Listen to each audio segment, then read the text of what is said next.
perishes.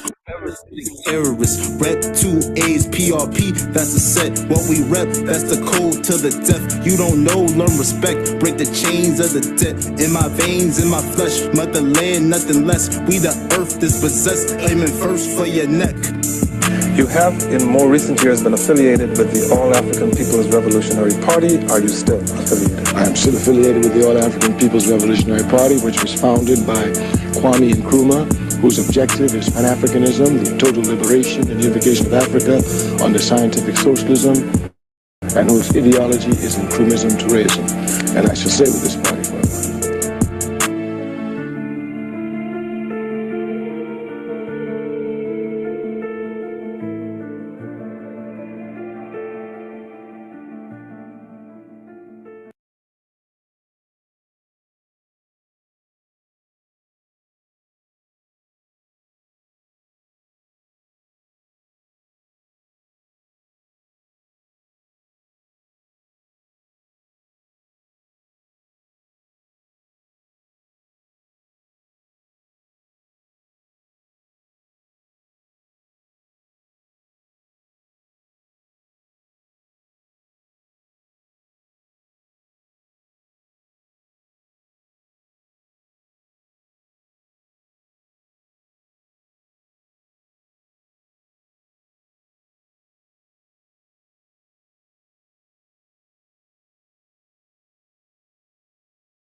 Greetings. Hello. Hope you are well. Really hope you're well. Hope you're arriving at your highest level of mental, physical, and spiritual strength. Hopefully, you're already there or rapidly approaching. We're so happy that you have decided to join us for this very important episode. They're all very important. Um, of Our Ancestors' Voices, this weekly program that is sponsored by the All African People's Revolutionary Party. Our critical topic today, the unknown work of Ruby Doris Smith Robinson.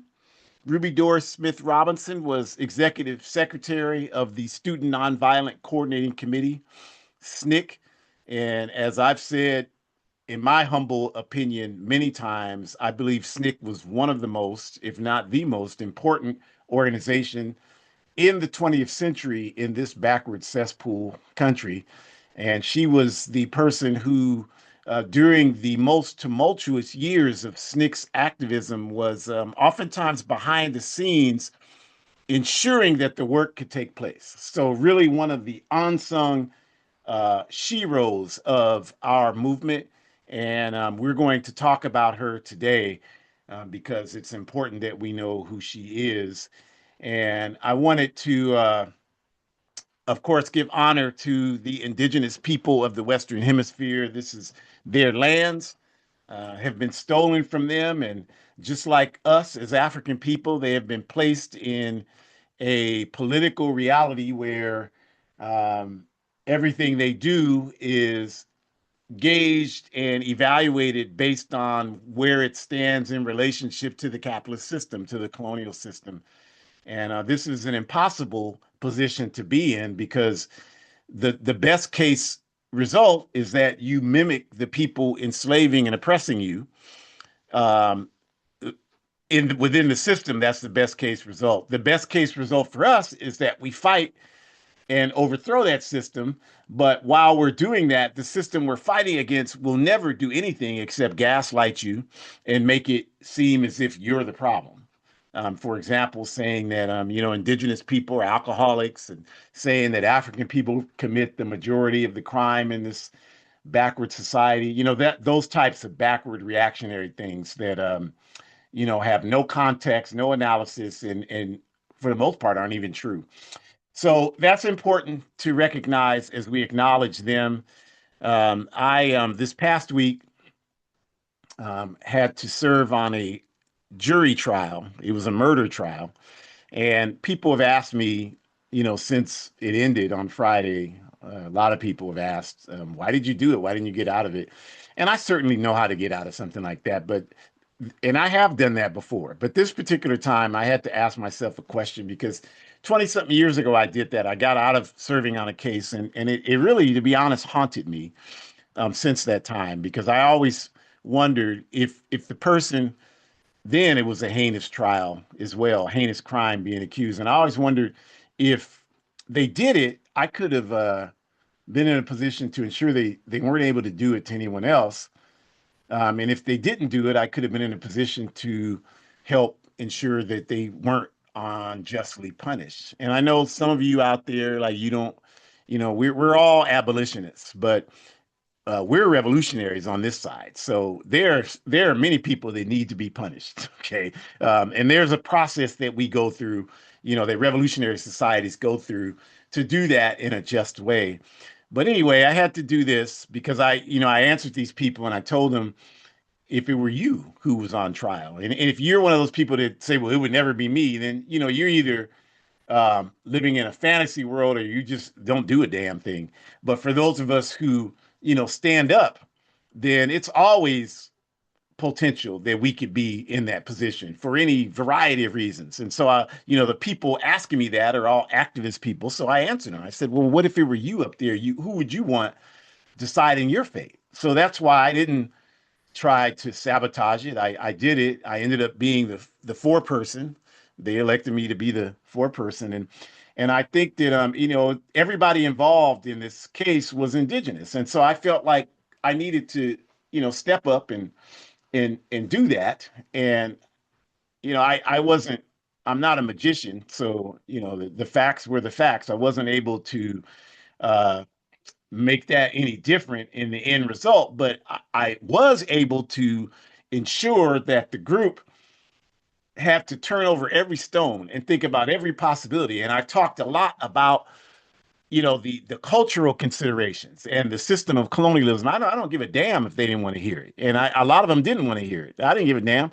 But that's my role for being there. And once all of that was done, and the decision was made, and it wasn't favorable to the people who were accused, and there was a preponderance of evidence against them. There was video evidence. So, even for myself, it was impossible to say, well, no, they didn't do that. But at the same time, I think I did what I could, and I would do it again, because if it happens again in the future, it may be a situation where there isn't a preponderance of evidence, and that's where I could play a role, and that's where you could play a role in terms of making sure that our people are not unfairly and unjustly targeted by this system. So I'm not trying to hear people, the kind of people that say this kind of stuff are people that really don't ever do anything to put themselves at risk. And the last thing I'll say about that is I got up there they ask you if you're pro-police, and all these people got up and they're pro-police, all this nonsense. And then they asked who has a bias against police, and I was the only one that got up, and I said, I don't support any of these institutions in this society. I don't support police. I don't support this court system. I don't support any of it. And this is all public information because I know a lot of you, like you don't do anything.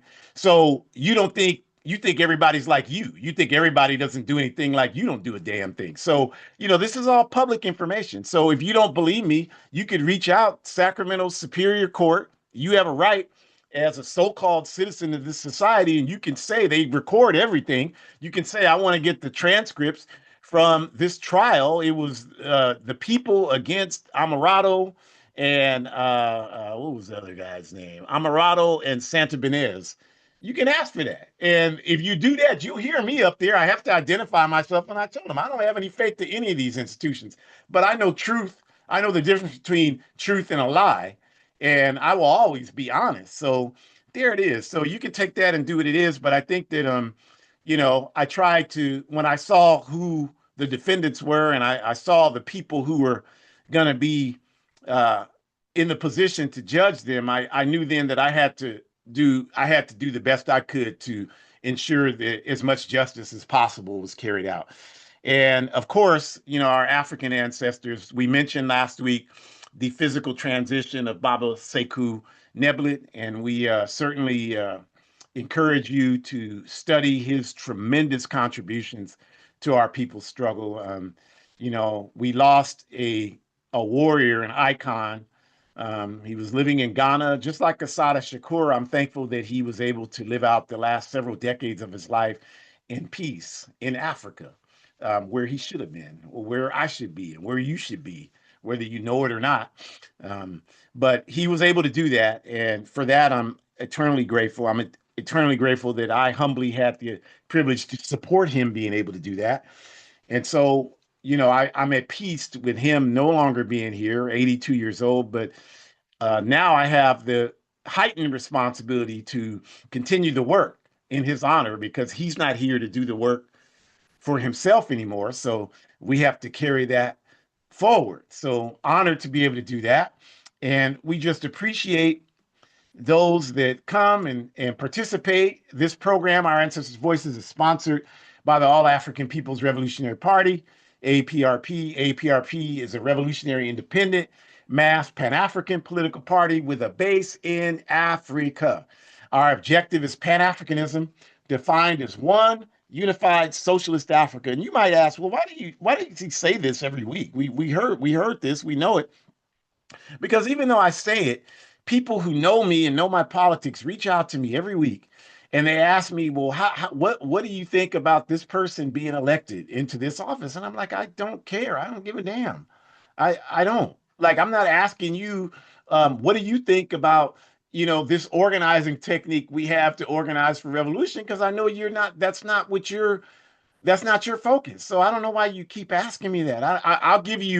I can give you feedback on how to effectively organize a movement to hold this backward political establishment accountable to us. But beyond that, I'm not the least bit interested, especially the way it's structured right now, where it's about voting for some cracker, some graham cracker, and then just hoping that they fulfill the promises they make to us, which they never do.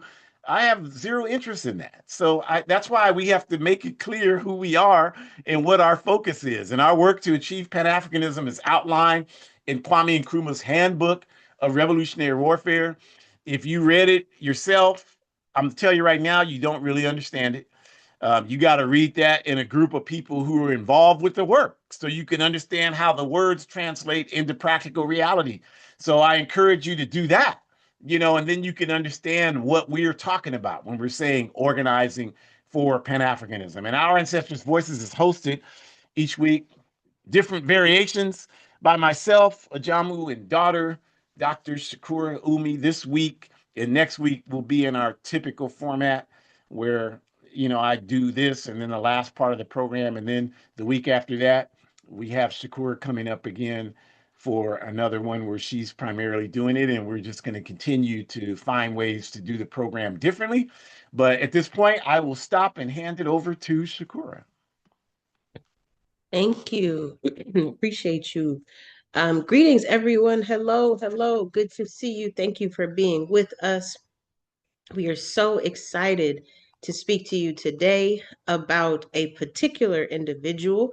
But first, before we get into talking about Miss Ruby, we need to start with reminding you, because we have done seminars on the Student Nonviolent Coordinating Committee before, but it begs to be repeated. Some of you may not have heard of those seminars before, you may not have tuned in the past. And it's a really amazing organization, and it has been tremendously influential actually into the All African People's Revolutionary Party. So it's really important to talk about SNCC, to talk about their legacy, and to talk about how they have impacted every single one of us that is on this broadcast right now tuning in. So we first need to start with understanding that the Student Nonviolent Coordinating Committee was founded by Ella Baker. And the initial start was a founding conference that took place at Shaw University in 1960. The Student Nonviolent Coordinating Committee was a vision of Ella Baker, if you would, in terms of giving youth an opportunity to have a space where they could organize independently, right, of the influence of the more conservative ministers who dominated that movement at the time.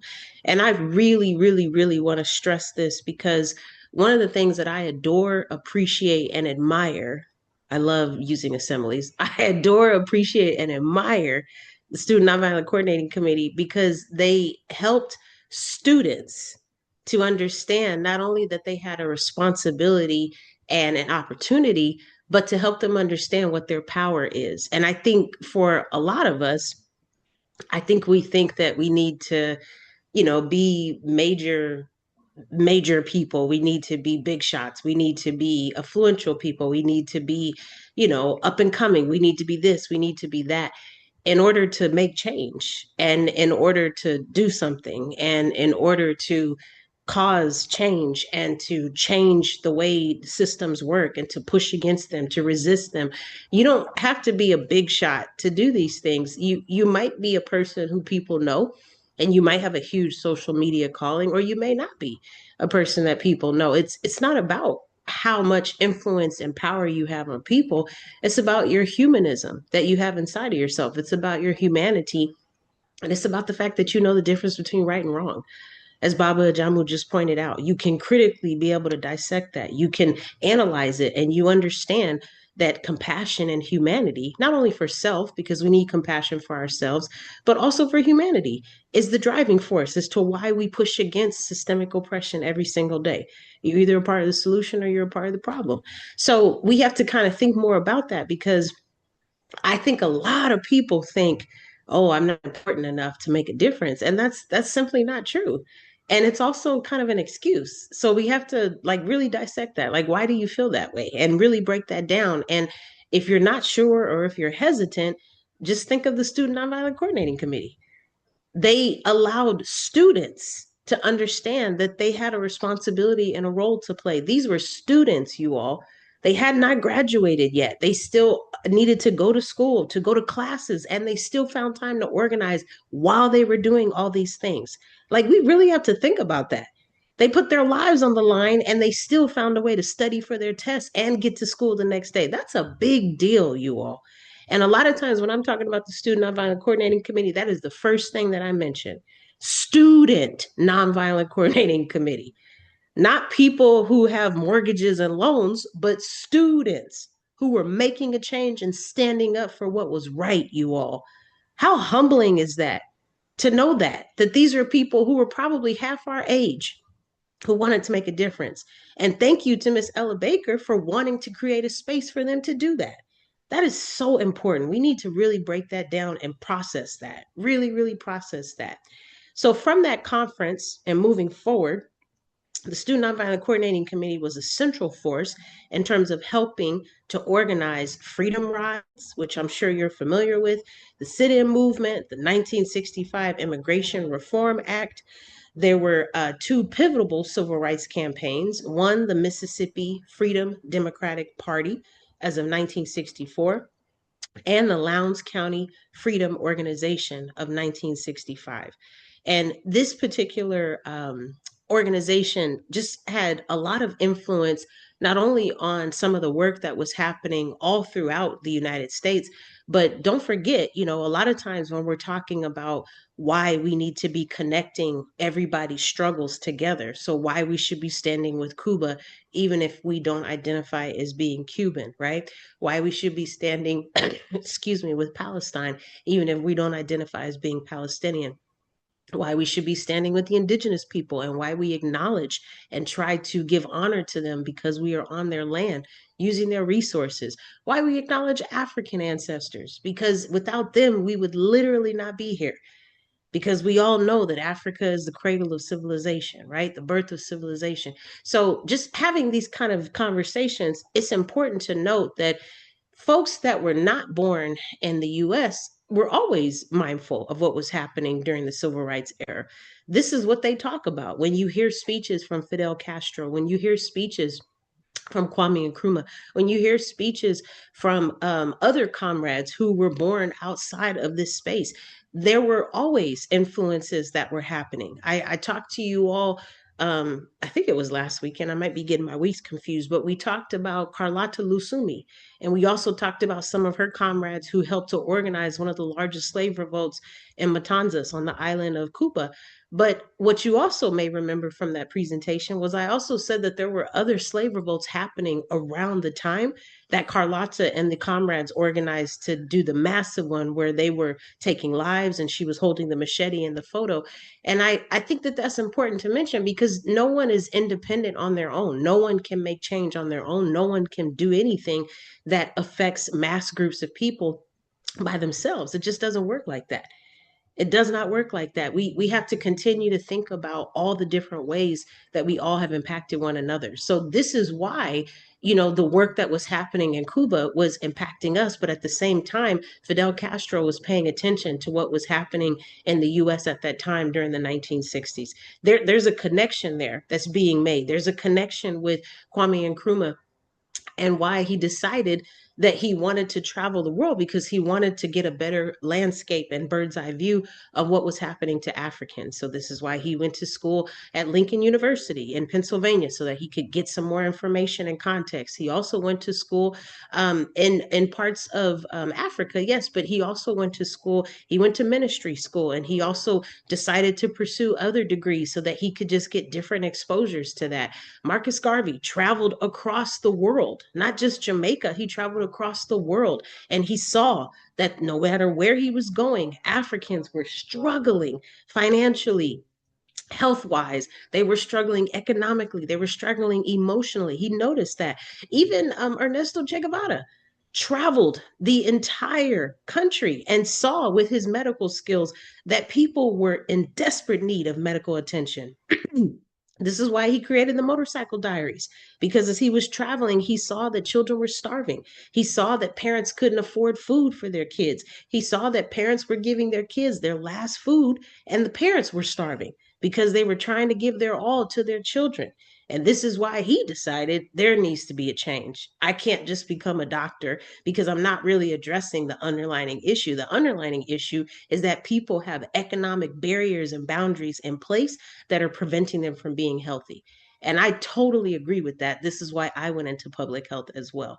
So, like, we got to think a little bit deeper about this. And I think it's really important to mention that, because whether it was Mississippi, whether it was Memphis, whether it was Chile, whether it was Ghana, whether it was different parts of the Congo or Algeria, like it really doesn't matter. These issues are consistent with a consistent enemy, you all.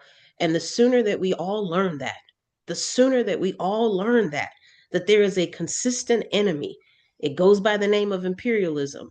But sometimes that enemy has a best friend by the name of capitalism. The sooner that we all realize that, it'll be a lot more simpler, because we won't have to take as much time educating one another on this. We could simply just move forward and figure out ways that we can increase our political education so that we can create some stamina against it and actually resist it and fight back. Next slide, please. It's also really bringing back some memories for me, because one of my favorite trips that my dad and I took while I still lived down there was we drove to Philadelphia, Mississippi. And he walked me through, we went to the ditch where some of our African ancestors were murdered because of what was happening at that time with their efforts with either the Lowndes County initiative I just mentioned, or some other work that they were doing. And hopefully you can correct me if you know what I'm talking about. But I think that it's still important to even kind of think about that, because these places are also built on trauma. They're built on harm. They're built on legacy. They're built on fighting. They're built on resisting. You can feel the energy when you walk into these spaces. If you're quiet enough and if you're humble enough, it's there. You can feel it. So being able to kind of think through this a little bit, being able to think about all the things that they were navigating, but they still understood that not only was this right and they had an opportunity to change this, but they wanted a better way. They wanted a different outcome. And acknowledging their bravery has impacted all of us today, because had they not been in the position to do the freedom rides, had they not been in the position to do the sit-ins, none of us would be able to operate in the same way that we're operating in today. They literally moved the needle and changed how people were treated, which affected queer identifying individuals. It affected non-male individuals and how they were treated. It affected differently abled individuals. You all have got to see how this is all connected. You have got to see it, especially because we're all fighting the same enemy. Speaking of non-male and marginalized genders, women also played a very critical role in the leadership in the Student Nonviolent Coordinating Committee work. And so just highlighting this beautiful photo that we see here on the left. So starting from the far left, we have Kwame Ture, formerly known as Stokely Carmichael. We also have Ethel Minor in the middle. And then we have Kwame Nkrumah. And this picture was taken in Guinea-Conakry, right? And so just moving forward with the initial foundation of Ella Baker's contribution and creating a space for students to be able to organize, Student Nonviolent Coordinating Committee was created because of Miss Fannie Lou Hamer's courageous stand against a violent white supremacy situation that took place in Mississippi, that was created and designed to assert her for voting rights for women like Miss Ruby Doris Smith Robinson and Miss Ethel Minor. Excuse me, my allergies, y'all. This system is messed up. We should not be breathing in this air. It's not good for us. Who made major contributions to the student nonviolent movement towards the Black Power movement, which was also the contribution of women, and that's unquestionable. And I also just want to connect really quickly. I said this earlier, but the Student Nonviolent Coordinating Committee contributed greatly to, I would say, a major artery of the All African People's Revolutionary Party. One of the first readings that you have to complete when you join work study is a brochure that was written by the party, and we adapted it because of some work from Ms. Ethel Minor. This brochure takes a clear position on why Pan-Africanism should and always will be anti-Zionist. And I'm very thankful to Ms. Ethel Minor for taking that position. And then for people in the party to have read that and, clearly getting the connections from Student Nonviolent Coordinating Committee members like Kwame Ture, for example, to be able to be exposed to something like that, because now the party has also adopted that. Now we have taken that position. And there was very few literature at that time when that brochure was released that was taking that position. As I said, imperialism is a major oppressor that we all are fighting, and imperialism feeds very much into Zionism. So to have taken that position to be against that at that time was very risky, very, very risky. But Miss Ethel Minor knew right was right and knew that there was something that needed to be done. Also, to be able to make those connections to how being a socialist does not equate to being a Zionist, I think is also really important when we think about the larger scope. And I'm calling out the fact that there are several people who identify as being socialists, but they are very much Zionists, which to me is an oxymoron. And I would allow us to think about that a little bit more and to really break that down, because ultimately, if you are a socialist, then that means that you believe that people should have equitable distribution of materials, resources. They shouldn't want for things. They should be able to acknowledge and take responsibility, represent how they're going to contribute, acknowledge what their skill sets are, and to be able to exercise those, to be able to organize how to use their skill sets to contribute to a larger economic system that very much acknowledges and benefits all of humanity that are within that system to function. People don't have basic needs like Maslow because everybody has what they need. And more importantly, we understand that the way we keep people having what they need is to protect the resources that we have in place, to make sure that there is rationing, to make sure that people are not being individualistic or selfish, and instead to make sure that there is a collective understanding that everything we do is for the people. So, how are you going to have that mindset and believe that occupied Palestine should continue to have people on that land who are not Palestinian, as well as controlling the resources and continuing to kill massive Palestinians every single day? Those two do not equate.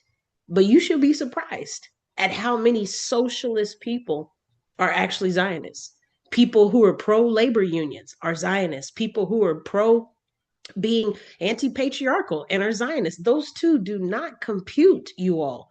And the sooner that we start to bring in these difficult conversations, the sooner we start to call out the contributions and the inequities, the sooner that we start to hold people accountable and have struggle, even if it makes us uncomfortable, the better off we will all be. This is not going to work if there is still a threat to justice anywhere. And as Dr. King pointed out, it's still going to be a threat. Injustice is still a threat to justice anywhere. We have got to figure that out. And so thank you to Miss Ella Baker. Thank you to Miss Ethel Miner. Without them, we still would not have a clear understanding of why anti-Zionism is the road to Pan-Africanism. And because of that, there is an avenue of socialism that we can continue to walk. Ashe. Ashe, obrigada, Santisana, Ngoni. Thank you very much. Just 3 quick points, just to clarify. First, if we define someone being a socialist by their work, people can say all kind of stuff, but people tell me all the time I'm a socialist, and my first question to them is, what socialist organization you're a part of? Because socialism is an action. So you can't say I'm a brain surgeon and it's just in your head and you don't have any training on conducting brain surgery. That if you said that to people and they knew you didn't have any training, you would seem insane to them. Well, to us, you seem insane saying I'm a socialist and you're not a part of a socialist organization. So anyone who's committed to socialist principles and values would understand that, and they couldn't be Zionists. If they're Zionists, they were never a socialist. The two are incompatible. So that's the first thing. The second thing is in regards to this picture on this screen. So what you're looking at in this picture is not just Kwame Ture, Ethel Miner, and Kwame Nkrumah. You're looking at 3 of the initial organizers for the All-African People's Revolutionary Party and the All-African Women's Revolutionary Union. And I just want to make that absolutely clear. Kwame Nkrumah was the founder of the APRP. The Handbook of Revolutionary Warfare that he wrote in 1968 clearly illustrates that. Pages 56 to page 60, he talks and calls for the creation of the AAPRP and the All-African Committee for Political Command and the All-African People's Revolutionary Army. So he was in the first work-study circle in Guinea-Conakry with Kwame Ture, who was then Stokely Carmichael. Both of them had assignments that they worked to carry out. And those of you that know Kwame Ture know that he carried out this assignment because you probably saw him coming to speak on behalf of the APRP, which was his assignment, which was to build up the APRP in the Western Hemisphere. And the reason why Shakur and I and everybody else in the party in the Western Hemisphere is here is because of that vision that Nkrumah and Kwame Ture had. And Ethel Miner was on the original leadership body for the APRP after her and Kwame Ture came out of the Student Nonviolent Coordinating Committee. So that's important to understand that. And then the third thing is, so Lowndes County is in Alabama, and that was the SNCC work in 1965, which led to the creation of the Lowndes County Freedom Organization, which was the original Black Panther Party. And we've talked about that. If you don't know that history, you should go back and look at that presentation. It's all there for you to see. And Philadelphia, Mississippi is obviously in Mississippi. And that was where SNCC and the Congress of Racial Equality, we've also talked about the Confederated organizations, the organizations had to work together because there weren't enough people, contrary to the myth that there were thousands of people involved in the civil rights movement. That's not true. There were never enough people, so the organizations had to work together. And the three civil rights workers who were working in the Philadelphia, Mississippi area were James Chaney, the African who was in SNCC, the European Andrew Goodman, who was in CORE, Congress of Racial Equality, and the other European, Michael Schwerner, who was also in CORE. And they were, the three of them were working together, and they disappeared in Philadelphia, Mississippi. They were killed by the sheriff's department there, as well as they were also members of the Ku Klux Klan.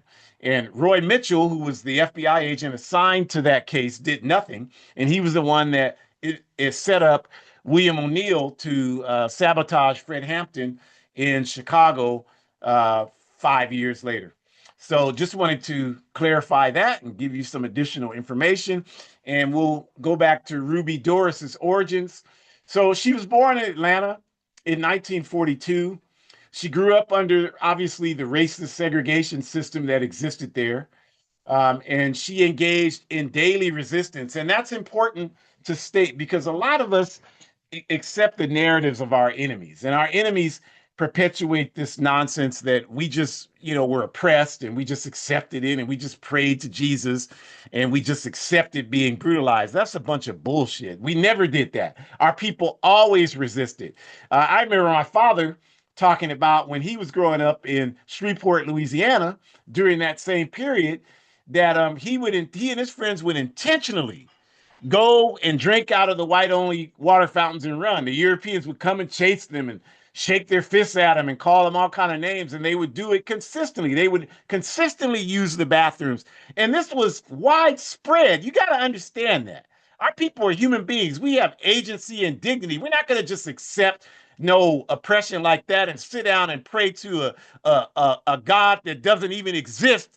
If it's not doing anything to support us in terms of fighting against that oppression, you can believe fairy tales if you want to, but we are not that stupid as a people. We are going to resist, and the God we believe in is going to give us courage and energy to resist, and that's what we did. So we got to stop all this. Oh, we just sat there and prayed that we wouldn't get our asses kicked. That's you. Because you're a damn coward. That is not our people's legacy. That's not our history anywhere on the planet Earth. So let's put that to bed right now. We consistently resisted Jim Crow segregation and every other form of colonialism and segregation that we faced. Apartheid, whatever the hell it is, we resisted it. And that was conducted. It's largely been written out of history that we did that. And in 1959, Ruby Doris enrolled at Spelman College, historically African University in Atlanta, for historically for women. And it was there that she developed and honed her student activism. And it was there at Spelman that she made the decision to join the Student Nonviolent Coordinating, or not at Spelman, but she made the decision during the conference at Shaw University in 1960, but it was at Spelman that she began to activate her SNCC work. And they engaged in work designed to dismantle racist Jim Crow segregation. And Ruby Doris spent a lot of time on the front line engaging in that work in the Atlanta area. And some of her early work in SNCC, it solidified her reputation among her organizing peers. And especially because this African woman consistently, even though she was in her early 20s, navigated serious health issues the entire time that she was an activist. Serious health issues. There were many days where she could barely have the strength to get out of bed, but she found the energy to do that. She found her faith. She found her energy. This is important that we understand this, because if you're going to have a faith, this is how you need to use it. It needs to give you inspiration to fight back in conditions when you just don't have that energy about you to do that. That's where your faith comes in. Any faith that you have that's focused around buying you a goddamn house, that ain't no faith. That's just you're aspiring to be capitalism and you're playing capitalist rules. You're going by all their rules so you can be rewarded like the good slave that you are. That's all that is. That has nothing to do with faith. And any punk ass God that's about that. I don't want, send me straight to hell. If I drop dead right now, send me to hell. If you're telling me I need to believe in some punk ass God that is all about material possessions and material advancement and individual advancement, and has absolutely nothing to do with fighting against the forces of injustice, I would rather burn in hell than be a part of a punk ass God like that. And I know some of you, oh my God, good. I hope you get a damn heart attack, because we got to stop all this damn cowardice and all this bullshit and start standing on the same level of principle that these people were talking to you about stood on. Because if they would have been the kind of goddamn cowards that a lot of us are today, you'd be on the slave plantation right now. The only reason why you're not is because they had courage that you don't have anywhere in your body. So we're gonna do one of two things. We're either gonna whip you into finding that courage wherever the hell it is, or we're gonna move you out the goddamn way. We don't have any time to deal with this kind of nonsense that's going on out here. We got to get serious about doing something for our future generations. And the reason why we talk about people like Ruby Doris is she should serve as an inspiration. She should serve as an inspiration. For example, she became legendary when her and her SNCC workers attempted to integrate one of the few hospitals available for hours in rural Georgia. In other words, if African people got sick, this was the only hospital that they can go if they didn't want to die. And oftentimes the way this hospital, because they were the only hospital, they didn't just say, well, we're just openly segregated, but what they would say is you can't, because they have to do certain things to ensure they get the federal funding, right? So what they would instead say is that you have to be really sick to come here to this hospital, right? You can't just come there because you have a flu. We won't admit Africans if that's all you have. You have to really have a serious injury or illness before we'll even consider seeing you, right? So what Ruby Doris and her SNCC workers did in this hospital is they came and told the European staff that she needed to be admitted. And the European staff people told the SNCC people that they didn't look sick. And Ruby responded by asking if they were sick, would they get admitted? The hospital workers said only if they were sick enough, and Ruby promptly vomited all over the floor. Now, this was not something where she stuck something in her throat. She staged it. This woman was ill, you all. She was constantly vomiting. And just like Ernesto Che Guevara fighting in the battlefield with asthma, she didn't let that stop her from making a contribution. Now, some of you get a damn ingrown toenail and you're done. The minute somebody raises their voice above a whisper towards you, you're done. You can't do it anymore. These people had integrity, God damn it, and they stood up despite whatever personal challenges they had. That's the story of faith. That's what a worthwhile faith would do for you. That's what a worthwhile ideology would do for you. I don't have the faith part, but I do have the ideology part. And I put my ideological commitment against any goddamn body, anywhere, to see what you would do. If somebody come in with some guns talking about they're going to kill your people, kill the people there, see what your faith drives you to do. I know what my ideology would drive me to do. I've done it. So this is what we're talking about here. And without even skipping a beat, after vomiting all over the floor, Ruby Doris looked at the white people and said, is that SNCC sick enough for you to allow me to be admitted? Most of you wouldn't have the courage to do that. Don't lie. I know you wouldn't have the courage. And her courage and commitment led her to become SNCC's executive secretary. And she coordinated SNCC's groundwork in their campaign. So what that meant, not only was she the only woman to ever hold that position in the Student Nonviolent Coordinating Committee, but what that job entailed for her is that the workers who were in the field doing the work for SNCC, her job was to ensure that they got the resources they need. If they were arrested, SNCC had a policy of jail, no bail, but to ensure that they had legal representation, right? She had to run around and raise the money to hire attorneys to represent them. She had to run around and raise money to rent cars, to drive down and see about people, to do the work. She had to organize resources, but she had to spend all day doing that. Many of us today, we do it for 20 minutes, but I can't do it no more. I'm tired. She did that all the time, every day, behind the scenes. When she was no longer out there in the field, she coordinated to make sure everyone had the resources they needed. The March Against Fear, the Black Power March in June of 1966 in Mississippi. Y'all don't do the actual work, a lot of you, so you don't know this. When they didn't just start the march in Memphis or at the point where James Meredith was shot and march all the way to Jackson, Mississippi without stopping. They marched several hours a day, then they stopped somewhere. So Ruby Doris was responsible. Where are all these hundreds of people going to stay?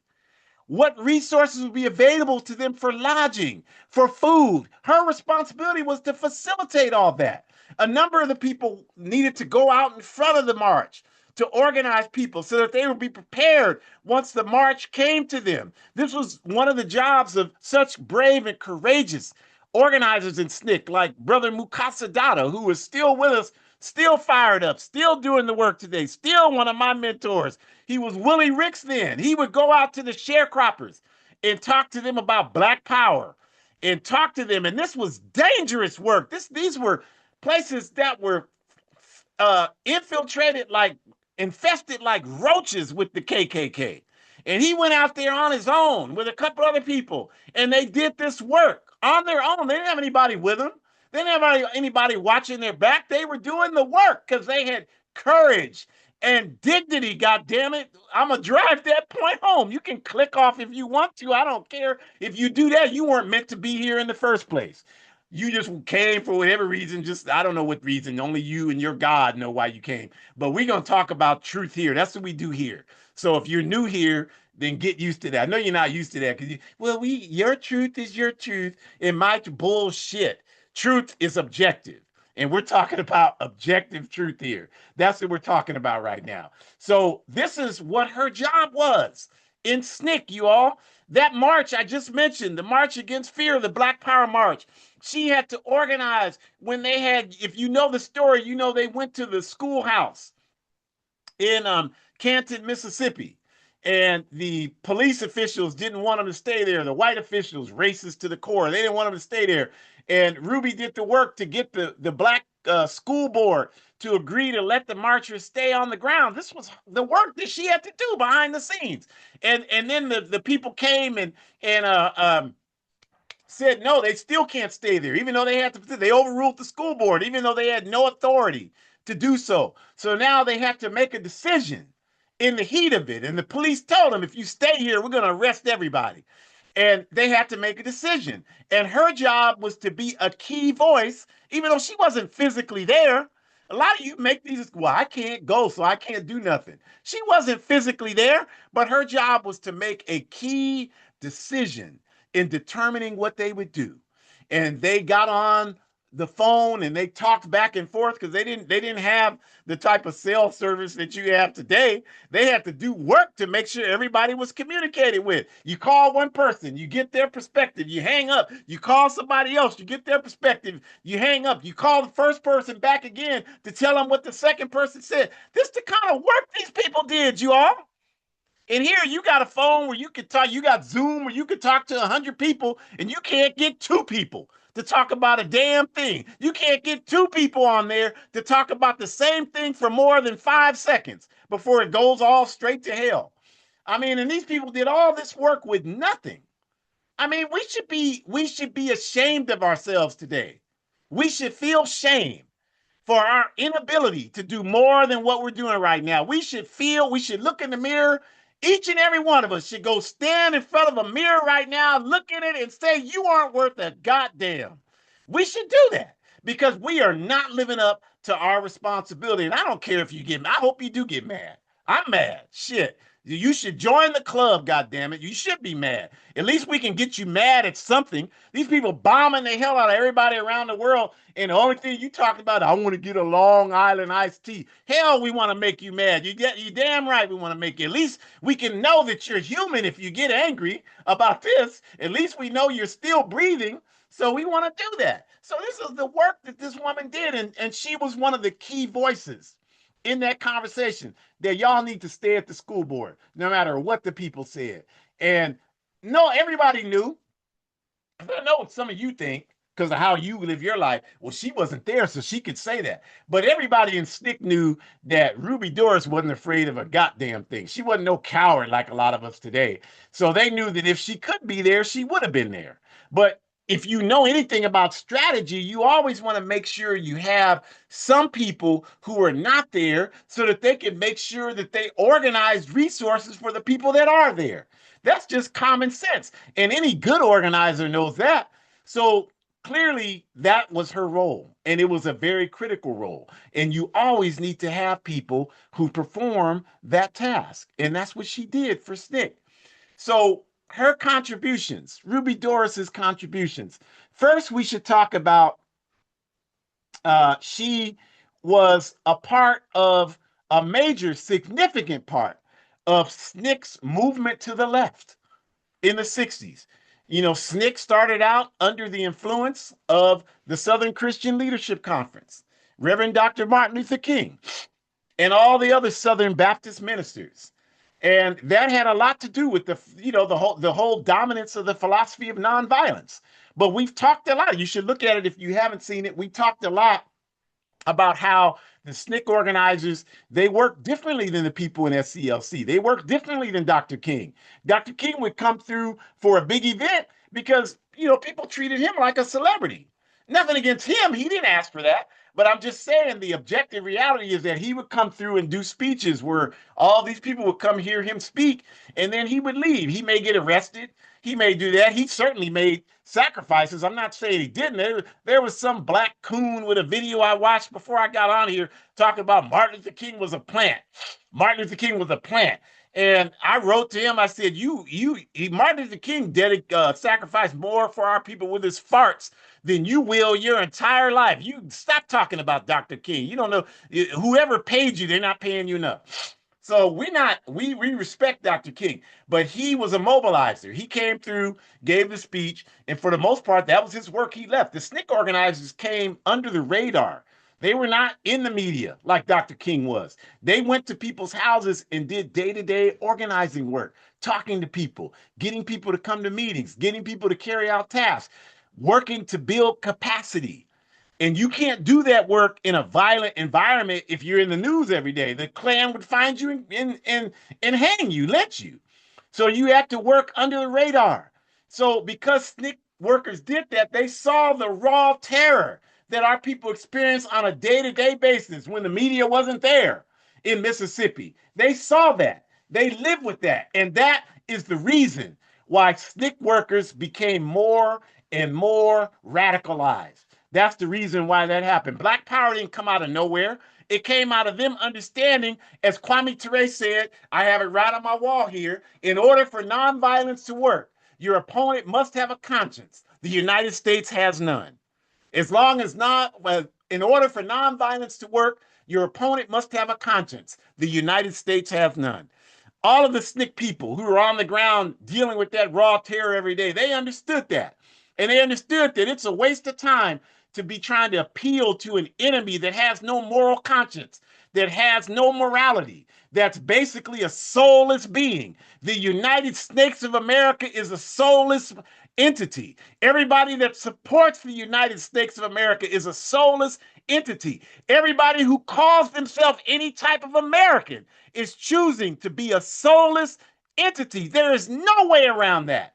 I don't care how much it hurts people's feelings. There is no way around that. SNCC understood this 60 years ago. Some of you won't understand it for another 60 years. They understood it 60 years ago. And that's why Ruby Doris was a part of the delegation that was selected from SNCC to travel to Guinea-Conakry on the invitation of the Democratic Party of Guinea and President Ahmed Sekou Touré in 1964. She was there in the picture, along with the brother to her right, Cleve Sellers. He's the father of that clown that's on CNN, Bakari Sellers.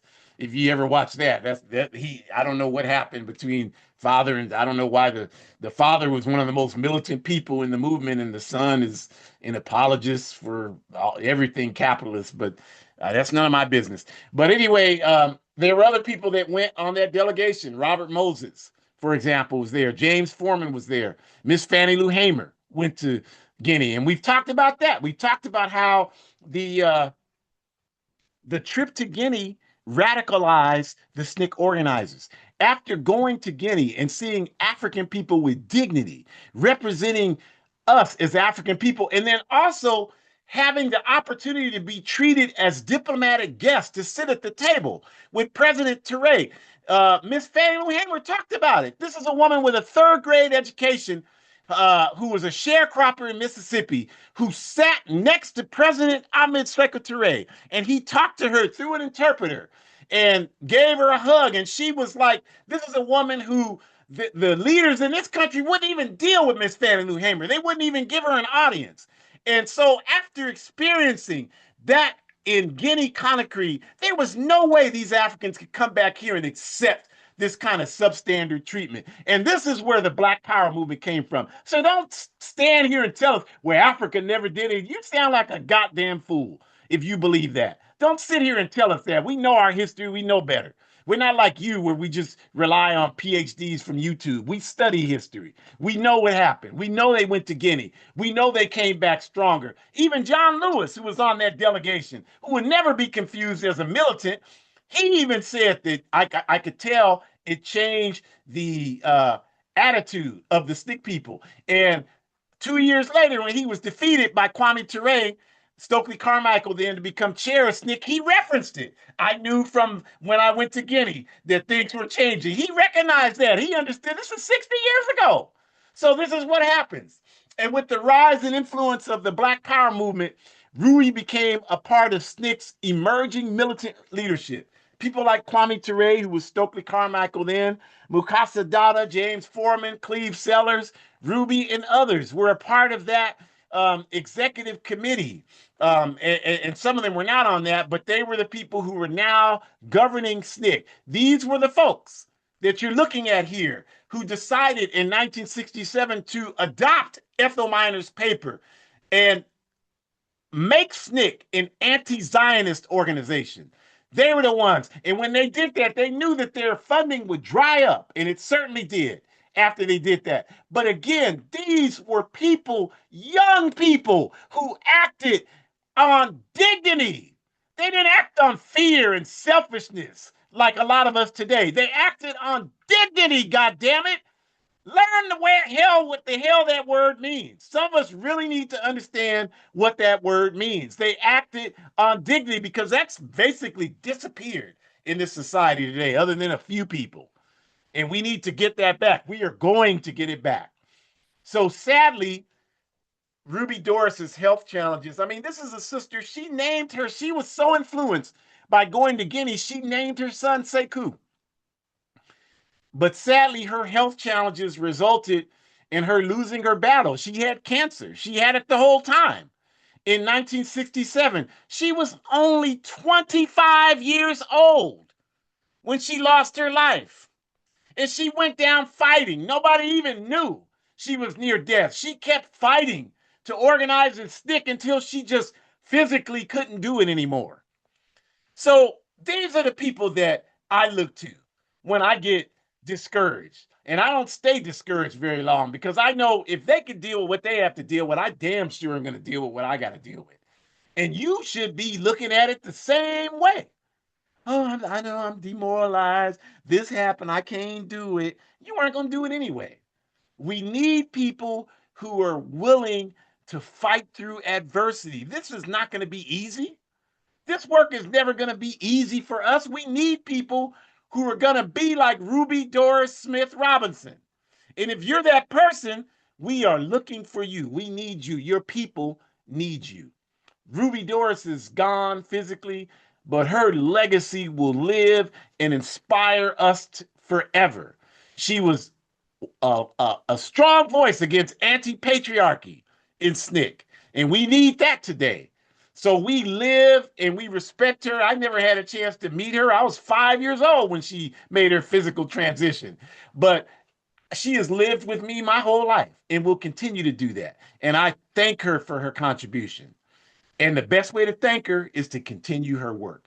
And to the best of our ability, that's what we're struggling to do. So we do thank you for joining us. We ask you to join us next week. We're going to continue in this Women's History Month by honoring unknown women. And so next week, we're going to talk about Marilyn Buck, a European woman, a principal accomplice to African liberation. If you know about Assata Shakur, you owe gratitude to Marilyn Buck, as well as Sekou Odinga and a whole lot of other Africans as well. We did a whole program on that, but most people don't know about Marilyn Buck, so we're going to talk about her next week. So we really encourage you to join us. The QR code in the upper left, the red and white one, AAPRP programs, Forward Ever, shop. You can buy materials, clothing, hoodies, shirts that support the African Revolution. Please do that. And if you've already done it, we thank you, but we ask you to tell others so that they know. We ask you to tell others so that they can support this work. And if you're in the Sacramento area, we invite you to come to our community defense class every Thursday night. It's at 6 to 8 p.m. If you're not here, tell people that are. Come on out. It's 2775 Cottage Way, Unit 15, 2775 Cottage, like cottage cheese way, 15, Unit 15 in Sacramento. We will help you understand basic self-defense moves. We will also help you understand self-defense techniques, and we will also exercise your mind. We had a discussion last week. We're supporting this work to support Cuba. So we had a discussion last week about the Cuban Revolution, and we'll probably continue that for a couple of weeks. We'll talk about Iran. We'll talk about everything. That's what we do there. So we invite you to join us if you're in the area, and please let people know if you're not. And then we want to tell you that on April 6th, if you're also in this area, we're having a report back event on my January 2026 trip to Azania, South Africa. And we're going to focus on 3 questions during that report back. That's going to be also 6 to 8 p.m. at the same location, 2775 Cottage Way, Unit 15 here in Sacramento. So it'll be worthwhile. We'll have some food for you, but we're going to focus on 3 questions. You know, how do people in Africa truly view us here in the U.S.? That's a question that has a simple answer. It needs to be put to bed. So we're going to talk to you about that in concrete terms. We're also going to talk about the apartheid system in Azania, South Africa. Did it end in 1994, as we've been told, or what's really happening there today? I was there 2 months ago, so I'm preparing an analysis to demonstrate to you what's happening here today with that. And then what does Africa mean to us? Like, what does it mean to us in the U.S.? Like, why is it important? We're going to build that bridge for you. So come on out to that event. Join the AAPRP, AAPRP-intl.org. Again, we're looking for the Ruby Doris Smith Robinson people. You know, if you're somebody that just, all I want to do is just come in and complain, then go somewhere. Go to the FBI and do that. Join the FBI or the police and just be a damn headache for them. Do that for them. Don't come to us with that nonsense. We got better things to do. The QR code in the bottom right, the black and white one, support our work in Africa, in the Sahel region. Please do that. We're organizing there on a consistent basis. Become a monthly sponsor to support that work. In my book, A Guide for Organizing Defense Against White Supremacist, Patriarchal, and Fascist Violence. In the upper right, A Guide for Organizing Defense Against White Supremacist, Patriarchal, and Fascist Violence. There's a QR code next to that. Scan that. It's only $8. If I do say so myself. And if you don't believe me, there are about 60 reviews of the book there, and the people, I don't know them, they will tell you that it's a great organizing book.